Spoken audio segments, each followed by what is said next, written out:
Good morning this Friday, the 10th of March. I'm Grady Wolf, a market analyst with Bell Direct. The ASX rose just 0.05% yesterday as a rally for technology stocks offset sharp losses for healthcare, materials and real estate stocks. The winning stocks yesterday were led by Xero, charging 10.66% after the cloud-based software company announced it is axing up to 800 of its staff in order to manage costs.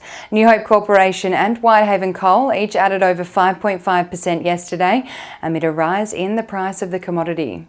On the losing end, Imugene and Breville Group each fell over 3% and BrainChip lost almost 3% yesterday. Wall Street has just closed for Thursday's session, with the market responding negatively to Fed Chair Jerome Powell reiterating his comments about the need for the US central bank to keep interest rates higher for longer on the second day of his testimony to Congress. The Federal Reserve Chair said that signs of a hotter economy from the start of the year warrant faster rate hikes, prompting investors to believe a 50 basis point rate hike could be locked in for the next month. Next week's US CPI print remains in focus for investors to gauge if the 50 basis point rate hike could become a reality. The Dow Jones fell 1.66%, the S&P 500 fell 1.8%, and the tech-heavy Nasdaq lost 2.05% on Thursday. Powell also said, though, that he hasn't made up his mind about what the central bank will do with regards to rates when it meets later in March. Over in Europe, markets closed mostly lower after those comments by Fed Chair Jerome Powell were reiterated. Germany's DAX closed just 0.1% higher, while the French CAC fell 0.12%, and in the UK, the FTSE 100 fell 0.63%. Taking a look at commodities, oil is trading 1.27% lower this morning at $75.69 a barrel.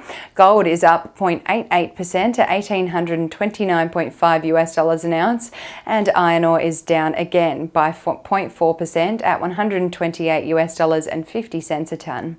The Australian dollar is buying 66 US cents, 89.68 Japanese yen, 55.55 British pence, and 1 New Zealand dollar and 8 cents.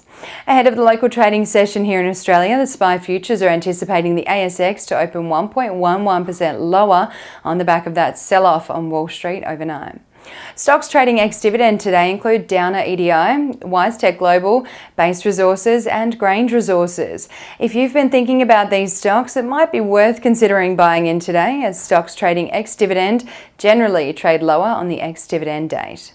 And now let's dive into some trading ideas for your consideration today.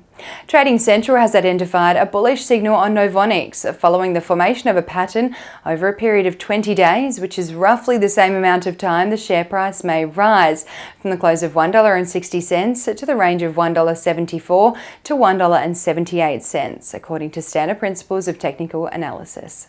And Trading Central has identified a bearish signal on hotel property investments following the formation of a pattern over a period of 47 days, which is roughly the same amount of time the share price may fall from the close of $3.46 to the range of $3.27 to $3.31, according to standard principles of technical analysis.